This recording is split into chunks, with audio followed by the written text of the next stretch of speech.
Halo, selamat malam, Miss Ellen. Selamat malam, apa Selamat kabar? malam, teman-teman semua. Halo, Pak. Salam sehat ya.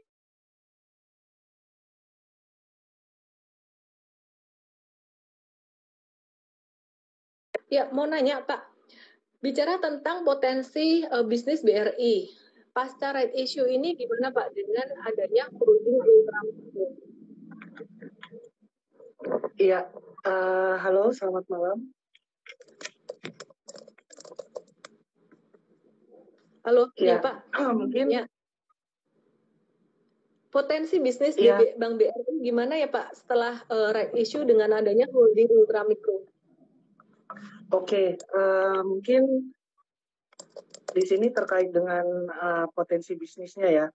Potensi bisnis terkait adanya pembentukan holding ultra mikro dari BRI sendiri, ini memang diharapkan dapat memberikan impact yang sangat positif kepada kinerja dari BRI secara grup gitu ya. Karena kenapa? Karena memang pembentukan holding ultra mikro ini selain untuk meningkatkan penetrasi ya, penetrasi perbankan gitu ya, secara lebih masif ke seluruh Indonesia itu, dan juga di sini tujuannya adalah untuk men-tap nasabah-nasabah ataupun calon nasabah yang saat ini jatuhnya itu adalah unbankable, misalnya. Mungkin di sini kalau kita melihat gitu ya paparan yang waktu itu sempat disampaikan oleh investor relation dari Bank BRI, itu memang diperkirakan sekitar ada 30 juta rakyat Indonesia gitu ya yang memang bisa dikatakan sebagai pengusaha ultra mikro gitu ya, yang posisinya saat ini belum bisa mengakses perbankan atau unbankable. Sehingga dengan adanya holding ultra mikro ini, harapannya nanti secara end to end calon nasabah tersebut gitu ya, yang size-nya mungkin is very small, could be less than 10 million atau less than 5 million, itu bisa di grab dan dapat diberdayakan untuk selanjutnya dapat naik segmen gitu ya, dari ultra micro, kemudian lanjut ke micro, kemudian small and medium enterprise, dan selanjutnya. Seperti itu. Jadi bisa dikatakan pembentukan holding ultra micro ini bukan hanya akan memberikan benefit kepada BBRI secara jangka panjang, namun juga dapat meningkatkan pertumbuhan ekonomi secara nasional, mengingat size Bank BRI yang saat ini memang merupakan bank terbesar di Indonesia gitu ya, dengan jaringan yang bisa dikatakan lebih dari, kalau saya nggak salah, 10.000 cabang di seluruh Indonesia. Oke, Pak, mau nanya nih, Pak, untuk dampak dari right issue sendiri ke harga saham ke depan gimana ya, Pak, kira-kira? Oke, ini juga memang pertanyaan yang bisa dikatakan paling banyak nih, misalnya kaitannya antara harga saham BBRI dengan dengan harga penebusannya sendiri ya. Memang kan kita sama-sama mengetahui bahwa harga penebusannya itu di level 3.400 gitu ya, sementara harga BBRI closing per hari ini itu sekitar 3.770. Jadi kalau dilihat dan dengan melihat potensi holding ultra micro tadi, seharusnya kondisinya dua-duanya kondusif ya. Jadi yang pertama, harga di market sendiri di atas harga penebusan gitu kan, yang pertama. Kemudian yang kedua, potensi dari bisnis holding ultra micro juga sangat prospektif gitu ya, meningkatkan perekonomian secara nasional bahkan, sehingga harusnya bagi para pemegang right BBRI jangan disia-siakan kesempatan yang ada sih, kalau saya bilang misalnya. Terlebih juga mungkin misalnya kalau kita sama-sama ngeh gitu ya, BBRI ini kan IPO di November 2003 gitu ya. Sementara sekarang 2021, which means 18 tahun dari semenjak IPO baru dilakukan aksi korporasi berupa right issue. Jadi mungkin this is such a moment yang belum tentu bisa keulang dalam waktu 5 atau 10 tahun ke depan. Terlebih ini juga sangat strategik untuk pertumbuhan perekonomian secara nasional. Mungkin itu misalnya. Menarik.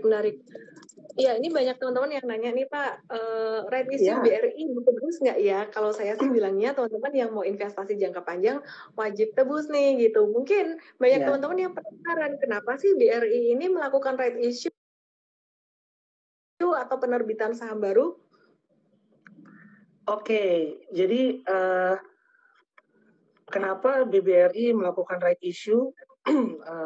Karena gini, ideas awalnya memang kalau teman-teman ingat gitu ya, kalau saya nggak salah waktu itu sebelum pandemi, sekitar bulan Februari tahun 2020, waktu itu memang Pak Erick Thohir sendiri ya sempat memberikan paparan gitu ya, dan juga itu masuk ke media bahwa untuk menumbuh kembangkan perekonomian nasional, khususnya untuk pengembangan nasabah-nasabah atau basis ultra mikro yang unbankable ini harus dibuat satu holding yang memang khusus untuk meningkatkan strata perekonomian dari kelas nasabah tersebut gitu ya.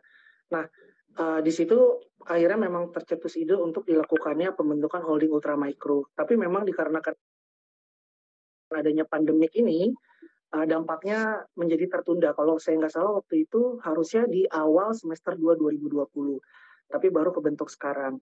Nah, balik lagi, tadi pertanyaannya kenapa endapnya harus dilakukan right issue? Karena memang dalam strukturnya sendiri, dalam pembentukan holding ultra mikro ini yang dilakukan adalah pemerintah melakukan aksi berupa in-bank gitu ya.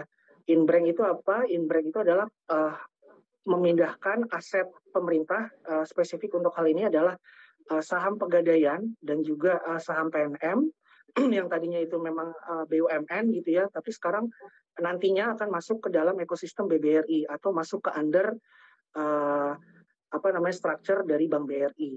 Nah, atas aktivitas tersebut tentunya kan memunculkan adanya potensi dilusi gitu ya, karena pastinya jumlah persentase saham pemerintah menjadi bertambah, sementara yang saham publiknya mau nggak mau harus dilakukan equal treatment. Nah, sehingga dampak dari aksi korporasi tersebut dilakukanlah yang namanya right issue untuk tetap menjaga proporsi dari pemilik saham BBRI yang publik agar tidak mengalami dilusi. Dan tentunya dari right issue sendiri ini kan akan terdapat dana yang terkumpul nih dari masyarakat misalnya. Nah, dana tersebutlah yang juga termasuk akan digunakan untuk pengembangan dan fokus untuk peningkatan dari penetrasi holding ultra mikro ini. Mungkin itu yang bisa saya sampaikan. Oke. Ini banyak yang nanya gimana cara nebusnya Pak gitu. Teman-teman kalau nebus ini BRI sih hubungin sekuritas masing-masing ya. Tapi kayaknya kalau dari BRI dana reksa sekuritas ada cara baru ya Pak ya. Gimana cara nebusnya ini Pak? Iya, memang betul. Tentunya kami di sini selaku perusahaan anak dari Bank BRI, apalagi yang langsung in touch ke capital market gitu ya, pasar modal, dan ini memang hajatan pasar modal gitu ya. Kami juga sangat serius di sini untuk mempersiapkan kebutuhan dalam hal hajatan right issue ini. Jadi untuk right issue BBRI sendiri ini kami menyediakan web gitu ya untuk proses penebusan dari right issue BBRI sehingga penebusannya dapat dilakukan secara online. Nah, webnya itu sendiri adalah rightsbri.danareksaonline.com. Jadi untuk rights BBRI ini proses penebusannya kita sudah paperless gitu ya, dan juga tentunya mengikuti perkembangan digital, dan di sisi lain memang patut diakui nasabah juga sangat banyak yang memiliki saham BBRI seperti itu. Ini ada yang nanya harganya berapa Pak? Apakah harga nebusnya dengan harga rate-nya sama atau beda? Terus sekalian Pak diinfoin kapan sih rate issue-nya, batas waktu penebusannya kapan gitu?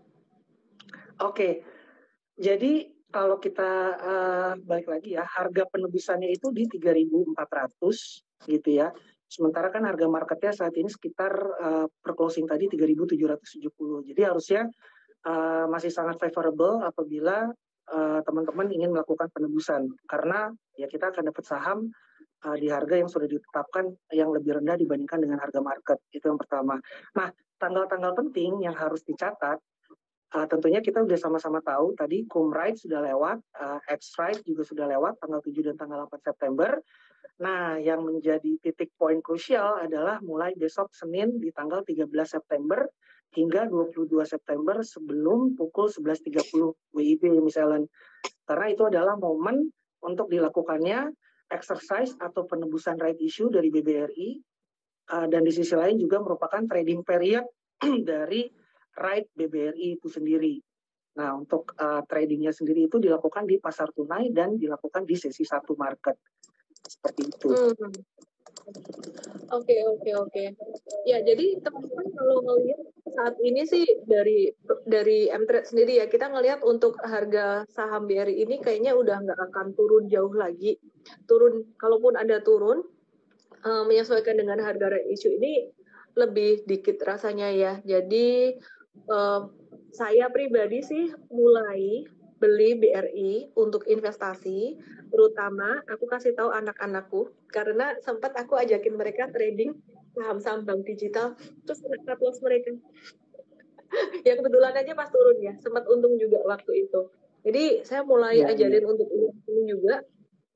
Untuk BRI ini beli mulai dari harga 3620 sampai harga sekarang tuh masih bisa teman-teman ya. Jadi best price untuk saat ini memang 3620.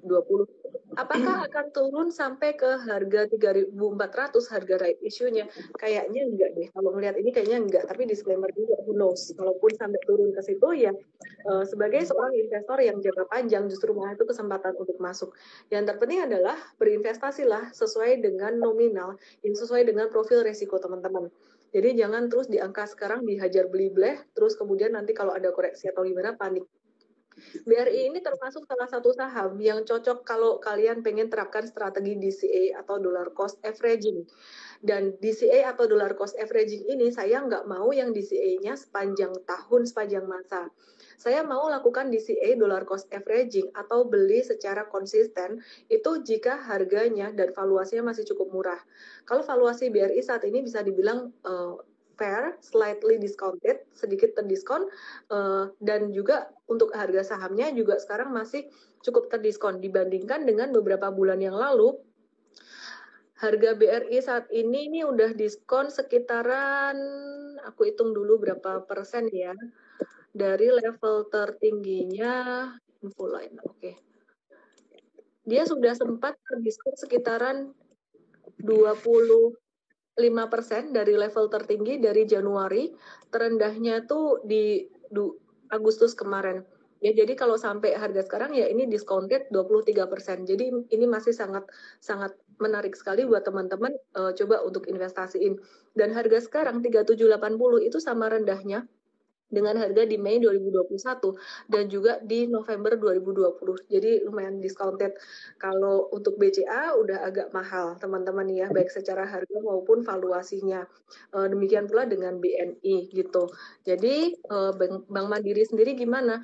Bank Mandiri mirip-mirip dengan BRI, tapi kalau teman-teman cari yang benar-benar harganya masih di bottom dan upside-nya masih cukup lumayan, BRI ini saya bilang oke ya. Jadi untuk long term investing yang profil resikonya nggak suka dengan nggak siap dengan volatility market, BRI ini oke banget gitu. Oke, Pak mungkin boleh cerita dikit dong tentang fundamental Bank BRI, apa yang menarik dari BRI ini untuk diinvestasikan dibandingkan dengan 3 bank besar lainnya dan juga dibandingkan dengan bank-bank digital lainnya yang sekarang lagi agresif banget. Oke, mungkin di awal saya harus ini dulu ya kali ya, misalnya state disclaimer dalam artian apa, karena kami ini sifatnya terafiliasi gitu ya, terafiliasi dengan Bank BRI. Jadi kalau dari segi fundamental, terus kemudian nanti target price-nya itu secara aturan main yang berlaku, memang kami tidak bisa langsung mengeluarkan gitu ya. Kenapa? Karena kami merupakan perusahaan anak dari BRI, takutnya konflik of interest. Tapi mungkin gambaran umum yang bisa saya coba kasih, besaran-besarannya nih. Pertama, Bank BRI itu adalah bank terbesar di Indonesia gitu ya. Mungkin kalau kita bisa lihat perjalanannya dari 10 atau 15 tahun yang lalu gitu ya. Mungkin kalau dari pertama kita sama-sama tahu, pertama itu mungkin ada salah satu bank BUMN lah yang paling besar gitu ya.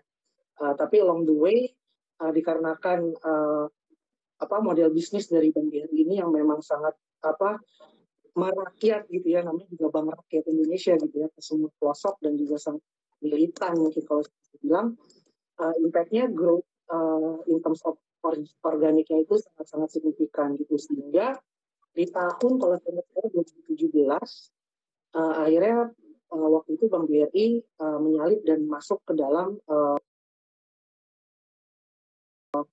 bank dengan aset terbesar di Indonesia, seperti itu. Itu yang pertama. Terus yang kedua, dari segi pengalamannya sendiri, Bank BRI sudah berumur 105 tahun atau lebih dari 1 abad, dan memang termasuk bank yang fokus untuk pengembangan sektor mikro. Nah, dengan melihat kondisi tersebut dan juga eksistensi gitu ya, karena kan kalau kita ingat nih, dulu sekarang itu yang lagi hype bank digital. In fact, if we look back around 10 years back gitu ya, 10 tahunan yang lalu, sepertinya bank itu lagi amat sangat hype dengan yang namanya micro business. Tapi ternyata berjalannya waktu yang dapat sustain dan survive di bisnis mikro hanya beberapa, dan tetap Bank BRI secara aktif dan menjadi yang terbesar. Gitu. Nah, dari itu dan dengan pengembangan holding ultra mikro, harusnya ini akan menjadi babak baru juga bagi Bank BRI untuk dapat lebih berkembang. Seperti itu. Itu mungkin misalnya. Oke. Ini banyak yang nanya tentang harga BRI. BRI bisa ke 4.000 nggak? Bisa banget teman-teman. Perkiraan saya ya. Perkiraan saya, disclaimer juga untuk BRI ke level 4.000. Ini deket banget pastinya. Deket banget ya, kurang dari 1 bulan ini bisa banget BRI ke 4.000, dan ini masih dalam range sideways dia. Jadi range sideways-nya 3620 sampai 4.000. Ada yang bilang ngantri BRI di 3.200, kok rasanya susah ya. Jadi range sekarang 3.200, 3.620 ini support kuatnya BRI. Ini ibarat kayak BCA waktu itu support kuatnya di 30.000. Jadi kalau teman-teman nggak berani ambil sekarang, saya rasa kayaknya susah dikasih diskon lagi. Ya pokoknya ambil dulu aja, ya disclaimer ya teman-teman ya. Tapi ya kalau BRI sih low risk banget lah.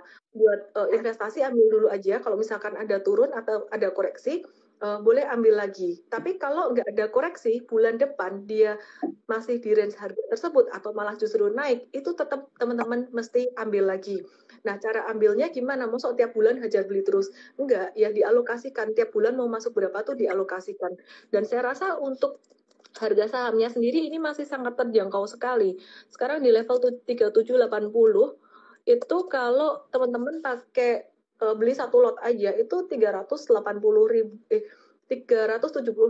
mungkin sama komisi broker kecil kali ya. Terus ya teman-teman kayaknya udah nggak bisa turun jauh lagi. Kalau target setahunnya berapa sampai ke level berapa? Akhir tahun perkiraan saya untuk BRI ini bisa mencapai 4.130 sampai dengan 4.260 karena ada 2 resisten cukup kuat di situ, bahkan mungkin bisa lebih. Jadi saya rasa September ini waktu yang sangat tepat untuk teman-teman kalau mau investing buat mempersiapkan window dressing di akhir tahun. Jadi kalau akhir tahun window dressing sahamnya naik bukan belinya di akhir tahun tapi belinya sekarang. Nah, saya udah mulai vokal untuk ngomongin investing, jadi jangan scalping atau jangan swing trading mulu, 100% jangan. Jadi mulai dibagi-bagi juga. Saya juga mulai menata portfolio saya untuk investing lagi gitu. Jadi kalau untuk target 1 tahunnya or less, bisa less, itu sekitaran 4820 sampai 5000 dari kami, dari Mtrade secara teknikal. Nah, Pak, ini mau ngebahas tentang hubungannya BRI dan agro ini gimana?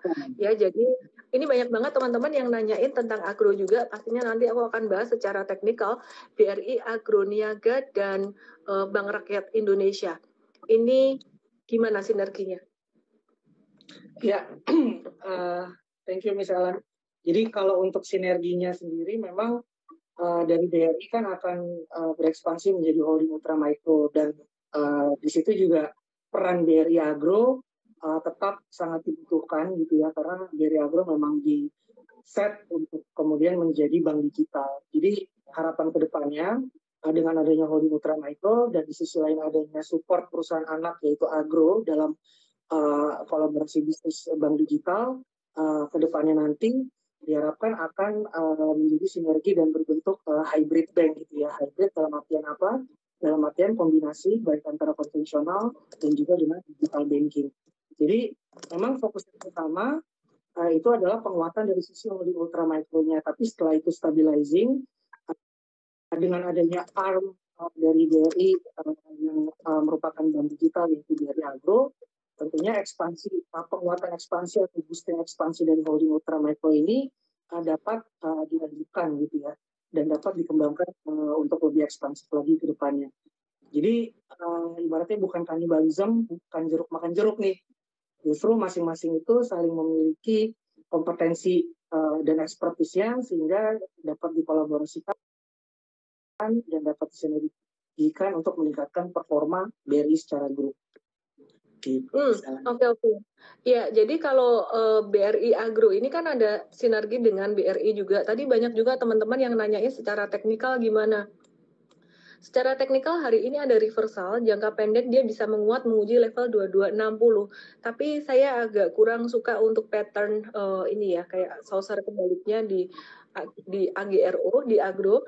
Jadi ya just be very careful untuk swing trader, bisa profit taking di 2270. Dan teman-teman kalau nanya secara digital ini gimana sih prospeknya, aku melihat sih kalau bicara tentang bank digital, nomor satu banget yang harus diperhatikan adalah ekosistem. Mohon maaf nih ngomongin bank lain ya Pak ya. Jadi kayak ekosistem seperti Bank Jago itu dia ada ekosistem dengan Gojek, terus kemudian Newcomers itu ada ekosistem dengan Akulaku. Sedangkan kalau agro ini, BRI Agro Niaga ini ada ekosistemnya pastinya dengan ekosistem BRI yang juga sangat besar sekali di Indonesia. Jadi kalau aku bilang sih ini satu terobosan yang baru juga dari BRI yang sangat bagus sekali juga gitu. Oke. Kira-kira itu aja sih Pak Reza yang ingin saya diskusikan dengan Pak Reza. Teman-teman, aku akan bahas saham-saham yang lain habis ini. Jadi stay here teman-teman. Pak Reza dan juga tim dari Bank Rakyat Indonesia, kita akan ketemu lagi pekan depan untuk bedah emiten BBRI di M-Trade ya. Oke, sehat selalu Pak Reza. Salam sehat semuanya. Terima kasih. Siap, sehat selalu keluarga. Siap. Oke.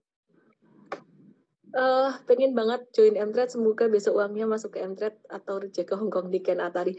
Download aja dulu aplikasinya, gratis ya. Jadi gratis itu banyak juga edukasi yang gratis kok. Itu tadi ada namanya seminar online super trader. Teman-teman tonton aja itu gratis di M-Trade dan itu bagus banget. Dan setiap hari kalau seminar online super trader itu kan rekaman ya. Tiap hari jam 4 sore, Senin sampai Jumat, itu ada coach yang ajarin kamu strategi trading saham secara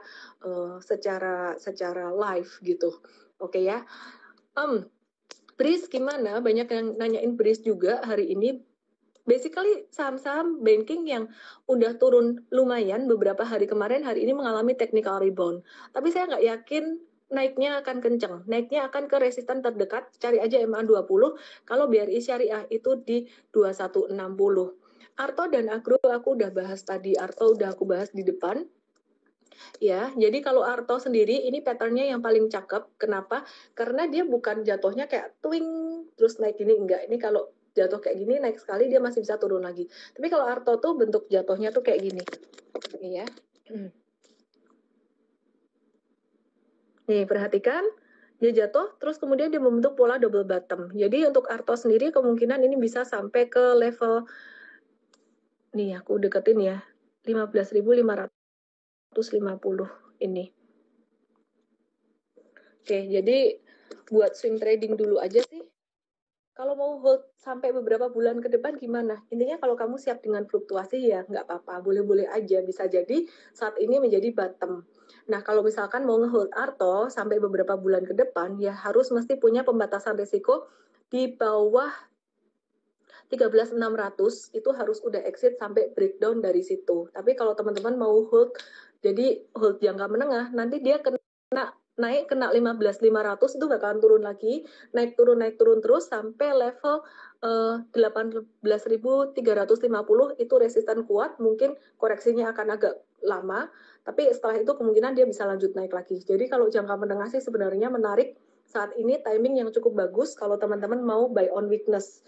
Biasanya di bulan September sampai Oktober setiap tahun itu adalah bulan-bulan bottom, di mana kalau udah September, Oktober, abis itu November, Desember tuh naik. Dan kalau aku perhatikan sekarang timingnya bagus banget, COVID-19 itu turun banget, dan itu adalah katalis yang paling positif karena ya Cuman itu katalis yang ternegatif buat market saat ini. Dan kalau COVID-19 ini sudah membaik, maka investor asing juga akan berminat masuk ke Indonesia, terutama pada saham-saham fundamental bagus. Kalau saat ini teman-teman sempat melihat, wah fundamental is dead, mungkin sempat beberapa waktu yang lalu, banyak yang losing faith dengan analisis teknikal juga. Kenapa? Karena marketnya choppy banget naik turunnya, di cut loss naik, nggak di profit taking dia turun ya. Jadi dibeli nggak di profit taking dia turun. Jadi kesimpulannya harus tradingnya ekstra cepat dan itu susah banget buat teman-teman pemula. Tapi teman-teman sekarang aku melihat sudah mulai ada rotasi sektoral ke saham-saham old economy, yang saham-saham blue chip, saham-saham gede yang tadinya stagnan cukup lama, itu sudah mulai ada tanda-tanda investor besar sudah mulai masuk, kira-kira kayak gitu teman-teman. Ya, Beranda Agung, tapering gimana tapering? Tapering menjadi salah satu isu yang juga salah satu sentimen yang juga banyak dikhawatirkan di market ya. Pastinya kita tetap waspada dengan tapering itu, makanya kita pakai technical. Sekarang banyak saham yang kita bisa buy on weakness, baik untuk swing trading ataupun untuk jangka menengah, tapi nanti kalau misalkan pas terjadi tapering, mungkin beberapa bulan lagi terjadi tapering dan harga saham jatuh dengan volume tinggi, kita akan exit segera. Kuncinya itu, harga saham jatuh dengan volume tinggi.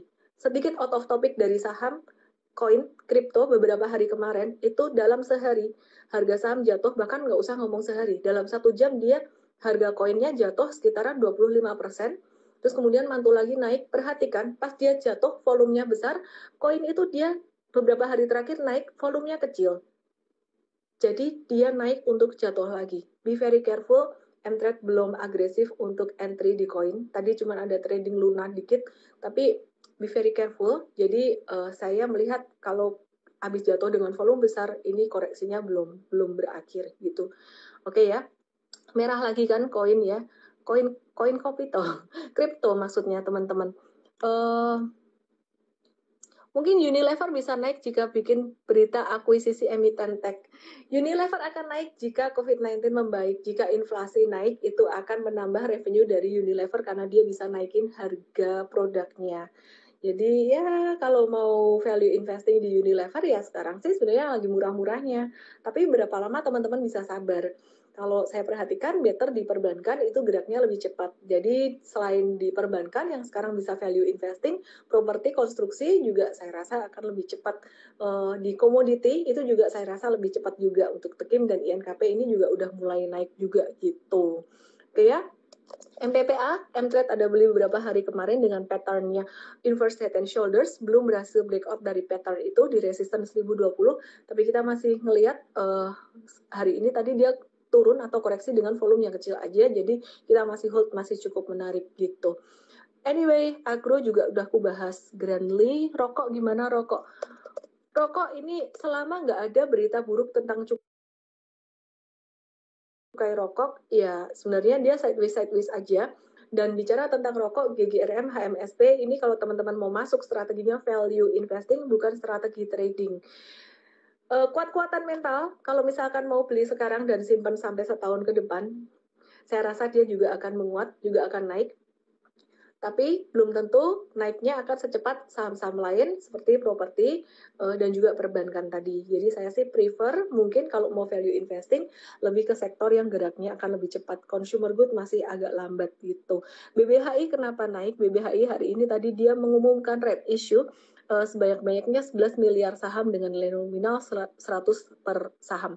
Oke ya, tapi teman-teman jangan kejar karena geraknya sudah cukup cepat gitu ya. Cukup tinggi, auto reject atas, jangan dikejar gitu. Oke, terus dari Mtrade juga watch saham IMJS teman-teman ya, karena dia cetak laba 25,5 miliar pada laporan keuangan per Juni kemarin. Terus dibandingin dengan posisi sebelumnya di semester 1 2020 setahun yang lalu tuh dia rugi 13 miliar. Jadi itu satu katalis yang positif buat IMJS. Terus kemudian kita ngelihat Ultra Voucher ini juga banyak banget pengembangannya dan kayaknya dia membentuk ascending triangle yang menarik banget pattern teknikalnya yang bisa di watch untuk pekan depan. Terus selain itu kita juga ngelihat ada saham BBTN. BBTN seperti yang aku bilang tadi di awal ya, ini bisa juga untuk teman-teman yang mau nyerap bawah buat simpan beberapa bulan ke depan, geraknya pelan-pelan, slow but steady dia. Terus kemudian CTRA ya dari properti, ini bukan buat swing tapi buat jangka menengah. Tunggu aku cek chartnya CTRA sekalian. Dia lagi uji resisten 985 untuk CTRA ini menarik. Kalau ada koreksi mungkin bisa diperhatiin juga. Marketing sales-nya 3,5 triliun mencapai 61% target 2021 gitu. Nah, jadi balik lagi ke GGRM. GGRM ini dia lagi bentuk 3 anak usaha dan valuasinya juga sangat murah sekali. Saya rasa dia tahun depan juga pasti bisa naik lah. Kalau punya uang lebih sampai bingung mau ditaruh di mana, daripada di deposito returnnya kecil, mungkin bisa taruh di situ. Banyak yang nanya, wah apakah BRI akan jadi seperti Unilever? Enggak, sama sekali enggak, karena sektor finansial ini masih sangat diperlukan sekali ya, masih sangat diperlukan sekali, dan mereka punya return juga bagus gitu. 4 perbankan besar ini punya return bagus pada kuartal kedua kemarin gitu ya. Pertumbuhan kredit juga pastinya akan membaik dengan COVID-19 yang membaik. Nah, kemudian ada saham Wood atau Integra Indo Kabinet yang jadi pilihan MTrade juga hari ini. Kita lihat untuk Wood sendiri, untuk sales dia atau revenue di semester 1 2020 itu naik banyak 113,61% menjadi 2,07 triliun gitu. Padahal kalau di tahun sebelumnya itu cuma 969 miliar, jadi double 2 kali. Nah itulah jadi alasan juga kenapa tadi MTrade ada masuk ke Wood, dan kita nggak akan buru-buru cepat-cepat untuk di Wood itu. Terus kemudian kita ada Watch, Asus, dan juga Kios juga. Untuk Asus ini dia ada menambah gerai baru di Depok total 213 toko, dan juga untuk Kios ini ada meluncurkan indoxc.com marketplace dengan produk digital terlengkapnya. Semen sentimen buruk oversupply ya, swing trading aja dulu, oke? Nah kalau batu bara gimana? Batu bara sih masih agak slow ya teman-teman ya, slow but steady juga sebenarnya. Kalau batu bara teman-teman yang mau sabar untuk value investing di Adaro, tapi ini kayaknya agak-agak kurang cocok buat trading, lebih ke investing. Itu sih teman-teman.